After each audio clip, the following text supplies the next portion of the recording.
Salve galera, sejam bem-vindos a mais um vídeo do canal Apenas Esportes. Eu sou Tom Schibel e aqui comigo, como sempre, está o meu parceiro Rei Guerra. Fala galera. Hoje nós daremos continuidade à nossa série Times do Futuro da NBA. Esse é o nosso quarto episódio. Nos últimos 3 episódios nós falamos respectivamente sobre New Orleans Pelicans, Atlanta Hawks e Dallas Mavericks.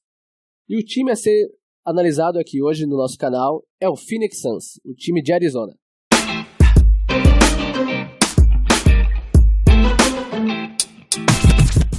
O Phoenix Suns foi a nossa franquia, a quarta franquia escolhida para ser analisada aqui na série Times de Futuro da NBA, porque assim como o Dallas Mavericks, também conta com 2 potenciais superestrelas, né? 2 jovens com um talento enorme e uma capacidade, caso atinjam o máximo desse talento, em se tornarem 2 jogadores dominantes da NBA.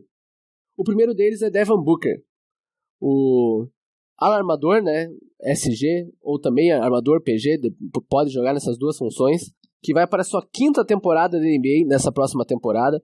O Booker já mostrou todo o seu potencial ofensivo nesses 4 anos de liga. Na última temporada ele teve seus melhores números em pontuação, fazendo 26,6 pontos por jogo, mesmo que tenha apresentado um certo declínio no aproveitamento de 3 pontos, né? O Booker é ótimo no arremesso de 3, não tenha dúvida disso, mas o aproveitamento dele ficou um pouco abaixo na última temporada, com 32,6%, se comparado ainda mais com a penúltima temporada dele, na temporada 2017-2018, onde ele tinha atingido o melhor aproveitamento da carreira, com 38,3 pontos por partida. Mas mesmo com essa queda de aproveitamento, quem acompanha a NBA sabe do perigo ofensivo que o Booker representa para os adversários, né? Para se ter uma ideia do perigo ofensivo que o Devin Booker representa para as defesas adversárias, na temporada de 2017-2018, ele marcou 70 pontos contra os Boston Celtics lá em Boston, no ginásio histórico da capital do Massachusetts, o TD Garden. Devin Booker é o único jogador atual da NBA a marcar 70 pontos numa partida. Outros jogadores chegaram a fazer 60 pontos, como James Harden, Klay Thompson, LeBron James e o até então desempregado Carmelo Anthony.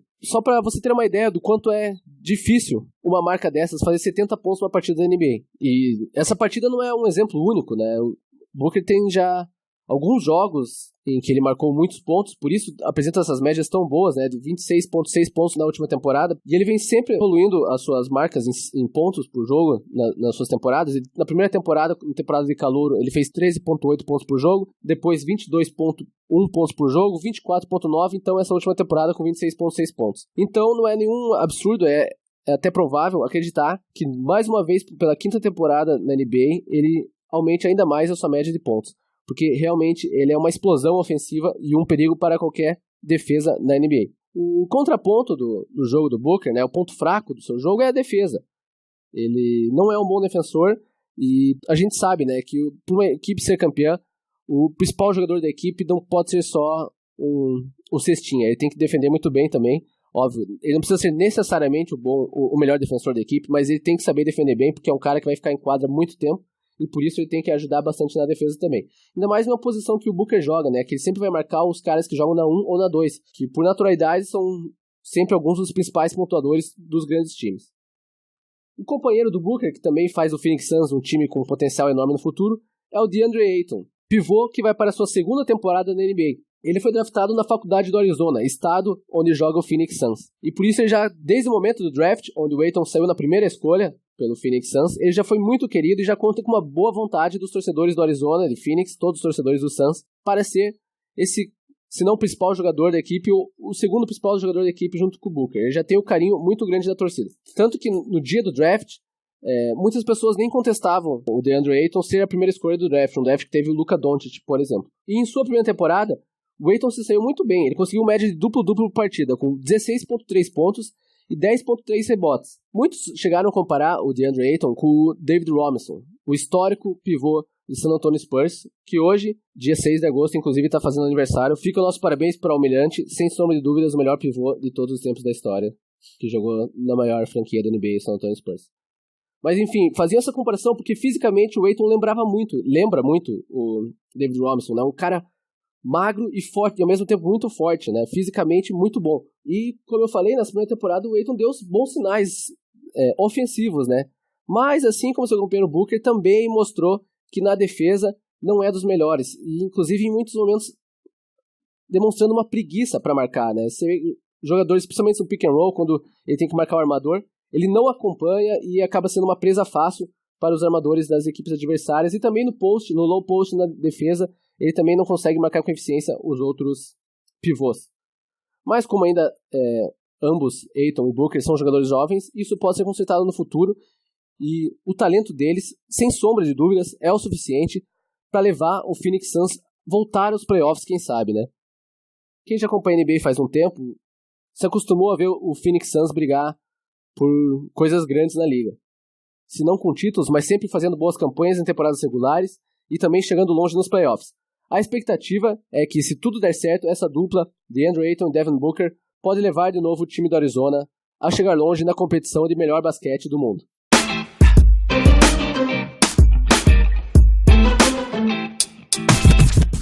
E para acompanhar essa dupla com esse potencial enorme, Phoenix Suns draftou 2 jogadores que trazem algumas das ferramentas que o time precisava para melhorar. O primeiro jogador draftado por eles foi escolhido com a 11ª escolha do último draft, o Cameron Johnson, um jogador que é tido por vários como o melhor arremessador do draft desse ano passado. Ele que veio da Universidade de North Carolina e teve uma última temporada brilhante, arremessando 45,7% de 3 pontos em 210 arremessos durante a temporada, acertando 96 desses 210. Cameron Johnson tem alguns outros pontos de destaque ainda no jogo, por exemplo, 5,8 rebotes totais e rebotes por jogo nessa última temporada também de faculdade, e um jogador que, como passou 5 anos jogando na universidade, já adquiriu uma boa experiência, já tem uma boa noção do que vai ser preciso para melhorar daqui para frente. O segundo jogador escolhido pelo Phoenix Suns nesse último draft foi o Ty Jerome. Ty Jerome, que foi selecionado com a 24ª escolha do draft, um outro jogador que tem um ótimo arremesso. Fica um pouco preocupante o fato de ele ter piorado significativamente no aproveitamento de lance livre na última temporada dele, ele que jogou 3 temporadas pela Universidade de Virgínia. Na segunda temporada chegou a ter um aproveitamento de arremesso livre de 90,5%, um aproveitamento sensacional, mas caiu para 73,6% nessa última temporada. Pode ser que tenha vários motivos para isso, ele pode estar, por exemplo, poderia estar trabalhando aí numa repaginação da forma do arremesso dele, ou outras coisas ainda, de repente uma lesão, coisa que não é geralmente divulgada ao público, se for pequeno o suficiente, mas que pode impactar um jogador dessa maneira. Mas fica um pouco preocupante pelo fato de o aproveitamento do lance livre ser uma das principais métricas que os olheiros da NBA olham quando eles querem prever o aproveitamento de 3 que o jogador vai ter na liga. Porque vale sempre lembrar que no arremesso no college, na faculdade, a linha de 3 pontos é muito mais curta do que a da NBA. Quando vão para a liga, eles precisam se adaptar a esse arremesso mais longo. Não é todo mundo que se adapta bem. Mesmo assim, vale deixar registrado que na última temporada dele, ele arremessou 39,9% de 3 pontos em 198 arremessos, fez 79 desses arremessos, e traz para o Phoenix Suns esse tipo de arremesso de 3 pontos que estava faltando para o time. Vale deixar registrado também que na última temporada ele teve 5,5 assistências por partida, que também é um dado bastante promissor, e que com esses 2 jogadores draftados pelos Phoenix Suns, eles procuraram preencher uma lacuna que o time precisava no jogo deles, que é o aproveitamento melhor de 3 pontos para que o Devin Booker possa trabalhar com um melhor espaçamento em quadra para poder fazer o arremesso dele voltar a ser o que já foi.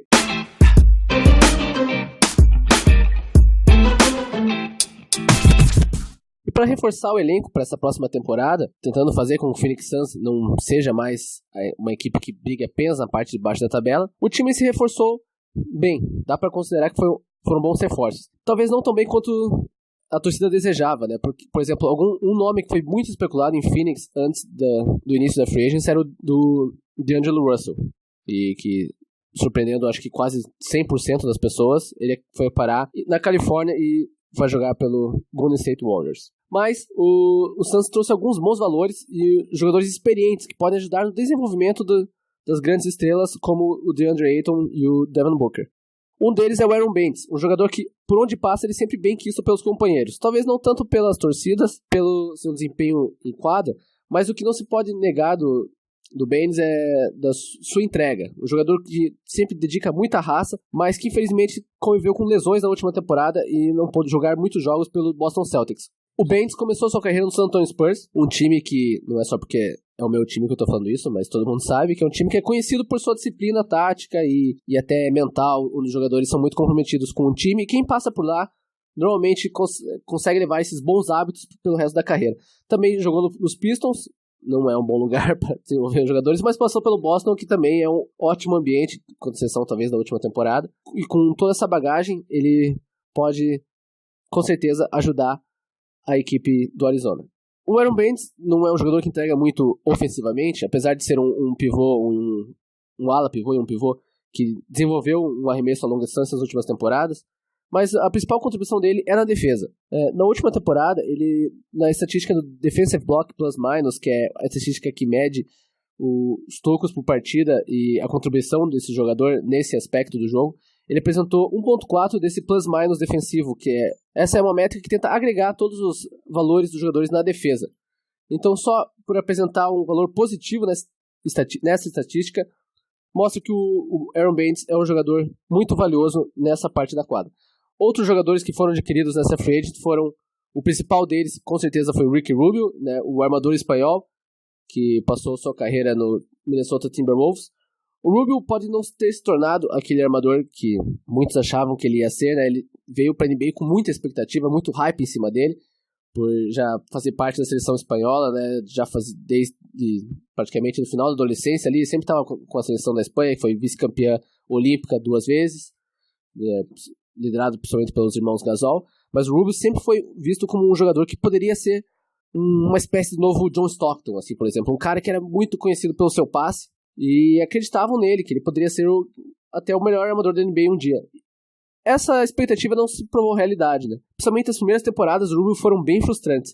Mas nos últimos anos, em especial nos últimos 2 anos, ele começou assim, mesmo que o número de assistências dele tenha caído, ele começou a evoluir muito em outros aspectos do jogo, como, por exemplo, o arremesso de longa distância e a infiltração e a própria defesa. Por isso eu acho sim que o Rubio pode ser um jogador essencial para o desenvolvimento do próprio Booker. Eu acho que pode casar bastante o estilo de jogo do Rubio com o Booker e vai ajudar bastante o jovem talento do Arizona com a chegada do espanhol. Outro estrangeiro que chegou em Phoenix nessa temporada é o Dario Saric, ala pivô, que teve a sua carreira iniciada no Philadelphia 76ers. Também tinha uma grande expectativa nele, e ele começou muito bem a sua carreira, né, sempre fazendo mais de 10 pontos por partida. Na última temporada foi trocado para o Minnesota Timberwolves. Ele e o Robert Covington, que eram do Philadelphia, acabaram indo para Minnesota e ocasionando na ida do Jimmy Butler, agora em Miami, mas que jogou a temporada passada pelo Philadelphia. Mas é um bom jogador principalmente para vir do banco. Eu não acredito que o Saric deve ser titular nessa próxima temporada, mas é um cara ali que, vindo do banco, pode ajudar bastante também no ataque, ser o cara que, no momento que os jogadores reservas estejam em quadra, ele pode ser o principal jogador do ataque da equipe reserva, né? Inclusive na última temporada ele teve uma excelente média de 38,3% na média nos arremessos de 3 pontos, o que é uma ótima média. E o outro jogador adquirido nessa free agency é o Frank Kaminsky, um jogador que foi muito bem no college, né, na Universidade de Wisconsin, era um dos pilares daquele time, e é um cara que também ajuda bastante na equipe vindo do banco, né? Não se espera muito mais dele, mas ele cumpre com muita eficiência essa função. É um cara alto, um pivô, que tem um bom arremesso de longa distância, tem um bom passe. Então consideramos sim que essa aquisição também ajuda ao Phoenix Suns a ir moldando sua equipe ao redor dos jovens talentos Ayton e Booker. E a última aquisição do Phoenix Suns foi o jogador Cheick Diallo.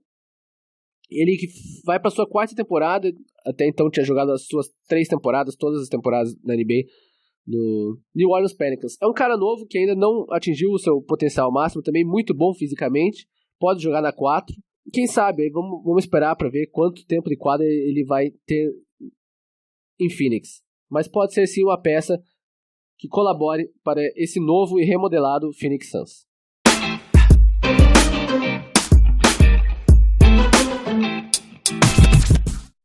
E para complementar esse elenco que conta aí com as 2 estrelas cheias de potencial, as 2 escolhas vindas do draft, mais todas as aquisições, tem algumas peças complementares que vale a pena mencionar.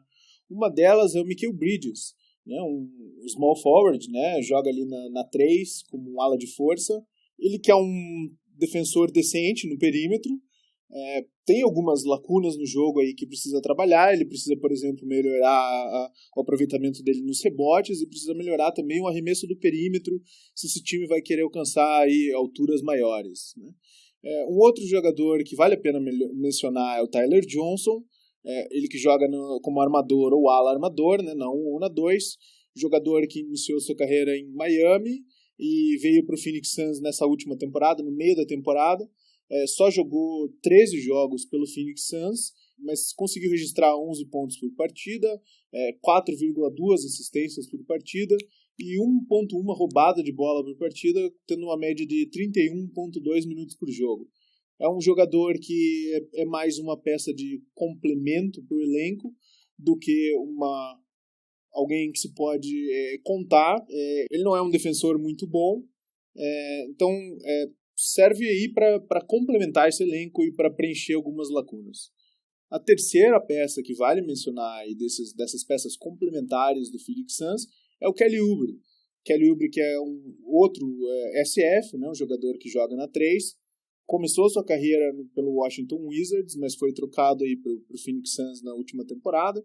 Jogou só 40 jogos pelo Phoenix Suns, conseguiu registrar 16,9 pontos por partida, 4,9 rebotes por partida e 1,4 roubadas de bola em 29,5 minutos jogados por jogo, mas que ainda também tem algumas lacunas para melhorar no jogo. Ele precisaria melhorar, por exemplo, o aproveitamento dele, tanto de 3 quanto de 2 pontos.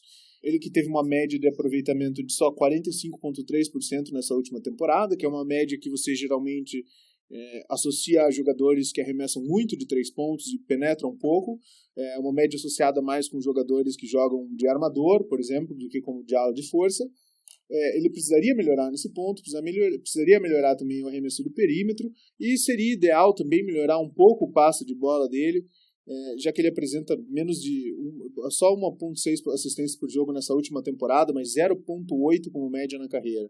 Para esse time do Phoenix Suns alcançar as alturas desejadas, eles precisariam trabalhar, essas 3 peças de composição de elenco precisariam trabalhar aí nessas lacunas do jogo deles para complementar um pouco melhor esse time.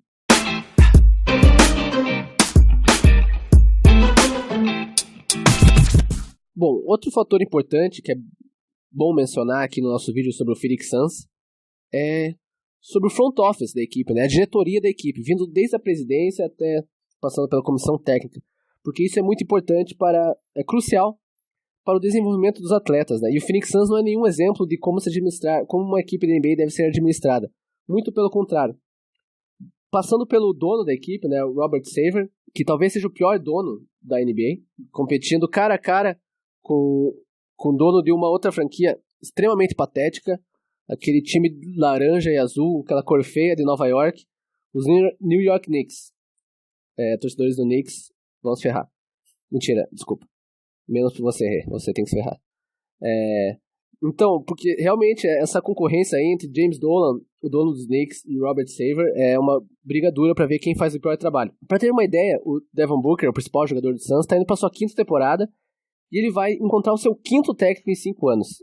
Parece que é futebol brasileiro isso aí, né? Um treinador por temporada. Na verdade, no Brasil isso é ainda pior, né? Mas deixemos o soccer de lado.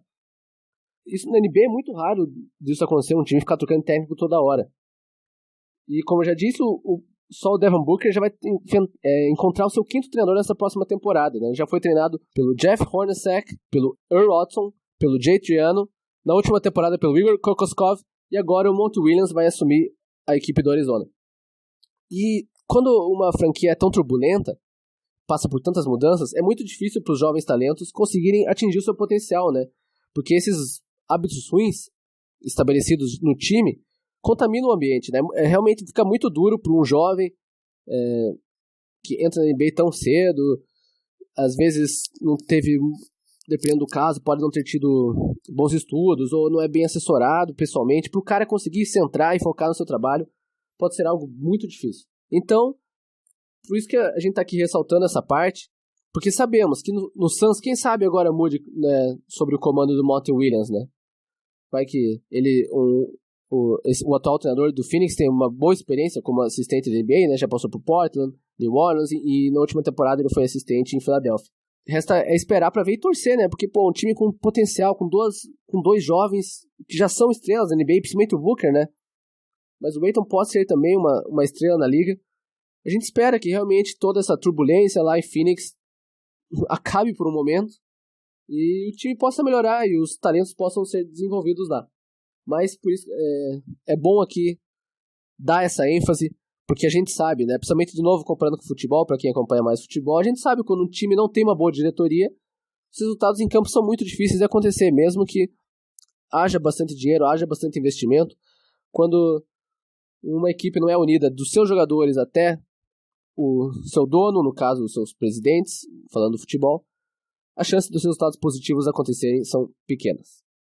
E quanto à análise do estilo de jogo deles mesmo, acompanhando essa melhoria que tem que acontecer no front office, se o Phoenix Suns quiser se tornar ou retornar a ser um dos principais times da liga, eles têm que fazer alguns ajustes no estilo de jogo deles também.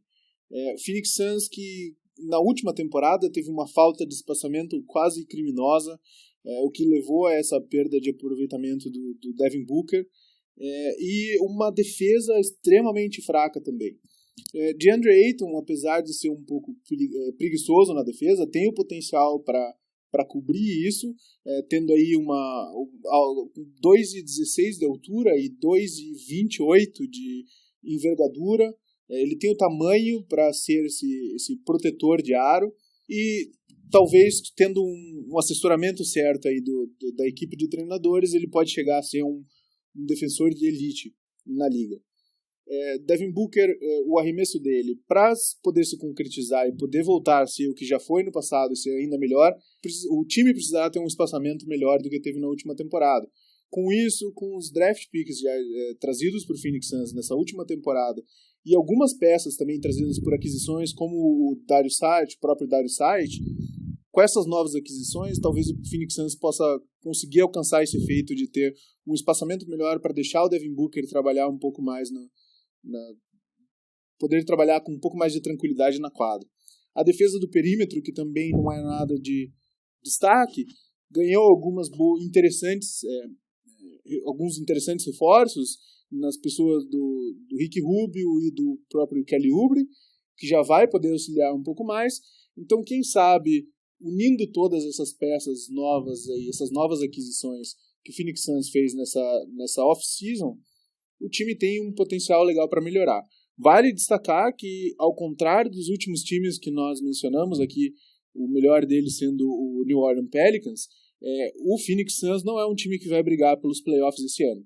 Aliás, vale como um aviso que se eles não conseguirem retrabalharem esse front office deles e fazer essa diretoria trabalhar de uma maneira melhor, não só escolher, mas manter a equipe certa de treinadores no cargo para poderem surtir esse efeito, para poder desenvolver as peças novas deles, essas estrelas com todo esse potencial, o Phoenix Suns, é muito difícil que o Phoenix Suns chegue a ver o produto final desses jogadores lá mesmo. Ou eles vão se manter no Phoenix, mas não vão alcançar o potencial que eles poderiam ter alcançado, ou eles vão acabar indo parar em outra franquia e vão brilhar lá enquanto o Phoenix Suns assiste. É isso aí, o Suns tem potencial sim para ser um time no futuro, mas se não consertar os seus problemas, que não são poucos, pode ver esse futuro, esse potencial desaparecer rápido. Você que é torcedor do Suns, concorda com a gente? Acredita no potencial de Booker e Ayton, mas também fica receoso com um dono problemático e todo um front office duvidoso e trocas de técnico intermináveis? Mas torcedor nunca deixa de acreditar, né? Então se você torce pro Suns, acredito que isso que você esteja fazendo sempre quando chega um draft, sempre quando chega uma free agent, a gente que torce não vou dizer se ilude, porque daí é pesado, mas sempre fica esperando o melhor do nosso time. Pra mim falar é fácil, né? Eu torço pro Spurs e sempre tá tudo bem. Não, brincadeira. Umas temporadas pra cá também tenho ficado meio receoso com o futuro do meu San Antonio. Mas é isso aí, galera. Espero que vocês tenham gostado desse vídeo. Como eu já disse, esse foi o 4º vídeo da nossa série. Se é a primeira vez que você está nos ouvindo, assista os outros vídeos dessa série e também todos os nossos outros vídeos falando sobre NBA, tênis e NFL em breve. Que nós continuaremos fazendo aqui o que nós amamos, que é falar sobre esportes. Isso, e você, torcedor do Knicks, não se importe, Vá mesmo se fuder. Porque isso é inveja do Tom, todo mundo sabe que é inveja da franquia mais valiosa da NBA, e é inveja de todo o potencial que nós temos agora com o RJ Barrett, esse time que vai brilhar sem dúvida nenhuma daqui pra frente. Eu falei... E é isso aí, deixa o comentário xingando o Tom, porque ele merece, e a gente se vê na próxima. Eu falei que iludido era uma palavra pesada, né, mas a gente acabou de ver um caso clássico de ilusão aqui do meu lado. Faz parte. Valeu, galera, e até a próxima. Valeu.